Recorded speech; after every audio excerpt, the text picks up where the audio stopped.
नमस्ते मित्रांनो.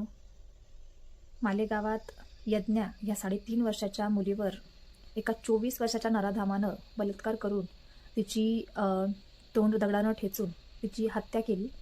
तर अशा नराधामाला लगेच फाशीची शिक्षा द्यावी सरकारनं. कारण की लाज वाटते मला हे सांगायला की आपण शिवाजी महाराजांचे संस्कार विसरलोत. शिवाजी महाराज आत्ता जर हे बघायला असते ना, तर त्यांनी त्या क्षणी त्याची मान उडवली असती.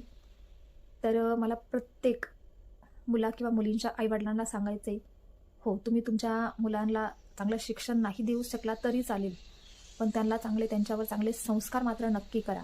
कोणी पण असो, मुलगा असो किंवा मुलगी असो, त्यांच्यावर नक्की चांगले संस्कार करा. तुमच्या मुलांजवळ फोन देऊ नका. ते फोनमध्ये काय बघतायत किंवा काय करतायत याच्यावर लक्ष ठेवा. कारण की हे जे समाजामध्ये घडत आहेत ना, ते फक्त या फोनमुळं. तर प्लीज मला सगळ्या मुलांच्या आईवडिलांना विनंती आहेत, कारण की आत्ता जागे व्हायला हवे सगळ्या मुलांच्या आईवडिलांनी. आणि जे होत आहेत ते फक्त ह्या मोबाईलमुळं. तर आपल्या मुलांना जास्तीत जास्त मोबाईल देऊ नका. कारण की मोबाईल जितका हा चांगला आहे तितकाच तो खूप जास्त पटीनं वाईट पण आहेत.